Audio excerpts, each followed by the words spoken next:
باب الہوائی باب الہوائی اے مولا غازی آئے الحمد للہ والصلاة علی اہلہا اما بعد فقد قال امام الحسن المجتبی علیہ الصلاۃ والسلام انا اہل بیت اکرمنا اللہ بالاسلام واختارنا واصطفانا۔ اس ماہ مبارک رمضان میں ذکر اہل بیت علیہ الصلاۃ والسلام کا اہتمام ہوا، اور آج کی تاریخ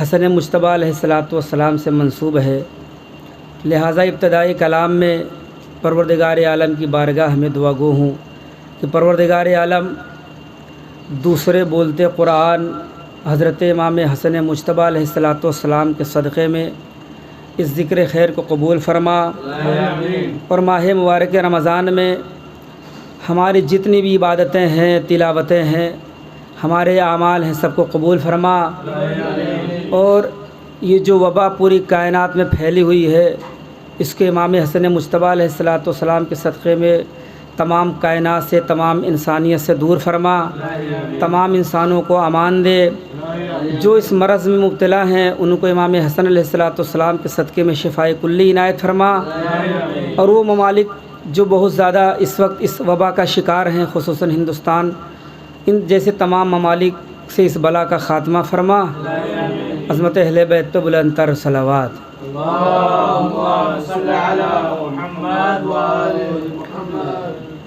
مومنین کی صحت یابی کے لیے بانیان محافل و بانیان ذکر اہل بیت علیہ الصلاۃ والسلام کے لیے رد وبائے عالمی کے لیے مل جل کر عظمت اہل بیت پہ بلند تر صلوات۔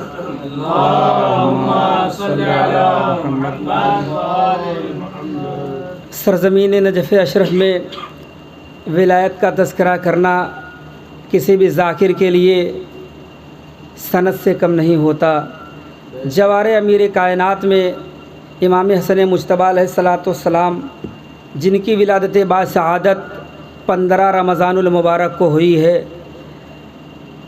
ان کا تذکرہ کرنا، ان کے ذکر میں شامل ہونا، ان کے ذکر کا حصہ بننا انسان کی زندگی کی اہم سعادت میں سے ایک سعادت ہے، اور یہ وہ سعادت ہے کہ جس کے لیے انسان کوشاں ہوتا ہے اسے سعادت نہیں ملتی ہے۔ اور نجف اشرف میں رمضان کا مہینہ ہو، آپ روزے دار ہوں، 15 رمضان کا دن ہو، ذکر حسن مجتبی ہو، اس سے اچھا کوئی لمحہ نہیں ہو سکتا۔ ایک صلوات پڑھے بر محمد و آل محمد۔ یہ جو حسن مجتبی علیہ الصلاۃ والسلام ہے، دوسرے امام ہے، یہ اسی طرح سے مرضی الہی کے حامل ہیں جس طرح سے مولائے کائنات ہے۔ جیسا باپ ویسا بیٹا۔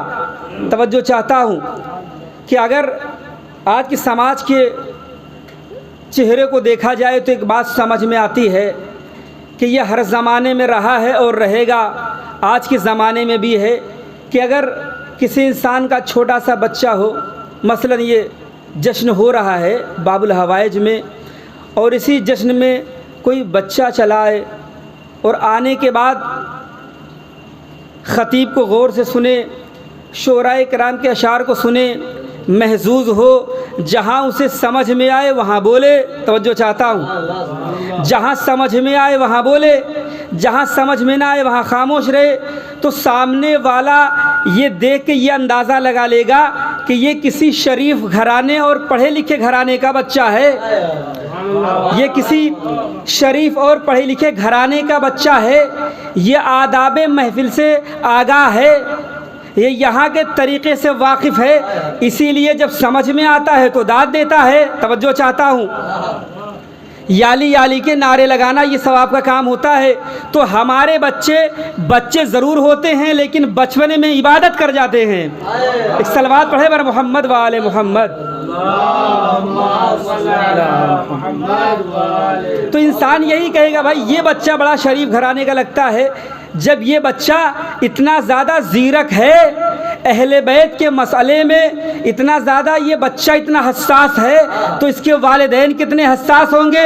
مطلب یہ ہوا، نتیجہ یہ ہوا کہ یہ بچے پہ ماں باپ کی تربیت کا اثر ہے۔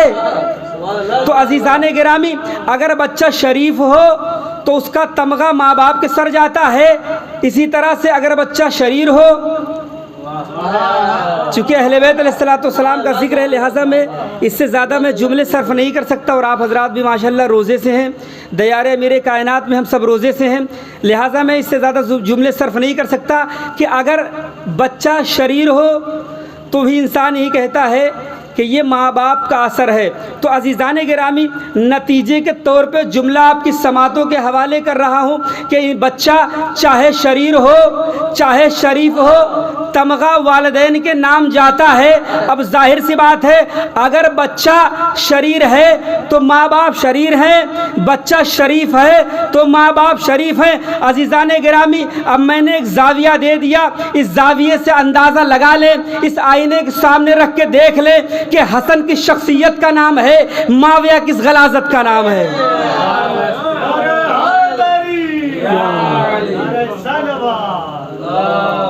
دو تصویریں آپ کے سامنے، ایک طرف معاویہ کی تصویر، ایک طرف ولایت کا نور، نور ولایت حضرت حسن مجتبیٰ علیہ السلام۔ امام حسن مجتبیٰ علیہ السلام جب معاویہ ملعون امام حسن علیہ السلام کے سامنے، اچھا ایک چیز یاد رکھیے گا، جو میں نے پڑھا ہے میرے ناقص مطالعے کے اعتبار سے ہو سکتا ہے کہ آپ مجھ سے بہتر طریقے سے جانتے ہوں کہ امام حسن علیہ السلام نے معاویہ کے پاس جا کے معاویہ سے صلح نہیں کی تھی۔ توجہ چاہتا ہوں میں، آپ طالب علم ہیں، کتابیں آپ جانتے ہیں اور کتابوں کے دریچوں میں رہنے کے عادی آپ ہیں، آپ سے بہتر کوئی نہیں جانتا کہ امام حسن مجتبیٰ علیہ السلام معاویہ کے دربار میں یا معاویہ کسی عامل کے پاس یا بے نفس نفیس معاویہ کے پاس جا کے مولا نے صلح نہیں کی۔ صلح کے تمام معنوں میں سے ایک معنی یہ ہے کہ جب انسان کسی معاملے میں صائب الرائے ہونے کے باوجود خطا کر جائے تو اس مفسدے کو ختم کرنے کے لیے صلح کیا جاتا ہے۔ توجہ چاہتا ہوں، امام حسن مجتبیٰ علیہ السلام نے صلح نہیں کی تھی، بلکہ صلح کا مطالبہ اس طرف سے ہوا تھا، صلح ادھر سے کی گئی تھی۔ معاویہ ملعون نے امام حسن مجتبیٰ علیہ السلام کے پاس آنے کے بعد اس نے پیشکش کی کہ اے حسن ابن علی، ایسا مسئلہ ہے، اس مسئلے میں، اس قضیے میں ہم یہ چاہتے ہیں، آپ کی رائے کیا ہے؟ توجہ چاہتا ہوں۔ اچھا، امام وہ ہوتا ہے جو اپنے زمانے میں رائج تمام مفسدوں کا خاتمہ کر دے، تمام مفاسدے کو ختم کر دے۔ امام حسن مجتبیٰ علیہ السلام نے کیا کیا؟ ایک مرتبہ جب معاویہ کا لیٹر دیکھا، معاویہ کا نامہ دیکھا تو مولا نے اپنے شرائط پیش کرنے کے بعد اس پہ دستخط کر دیا، بعد میں اس معاویہ نے جو شرائط، معاویہ کے سامنے جو شرائط امام حسن مجتبیٰ نے رکھے تھے اس کو روندا گیا، اسے توڑا گیا، اسے پاش کیا گیا۔ تو صلح امام حسن نے نہیں کی تھی، توجہ چاہتا ہوں، صلح ادھر سے کرائی گئی، اس نے صلح کی اور امام حسن مجتبیٰ علیہ السلام نے اپنے شرائط کے ساتھ قبول کیا کہ جو یہ صلح کر رہا ہے۔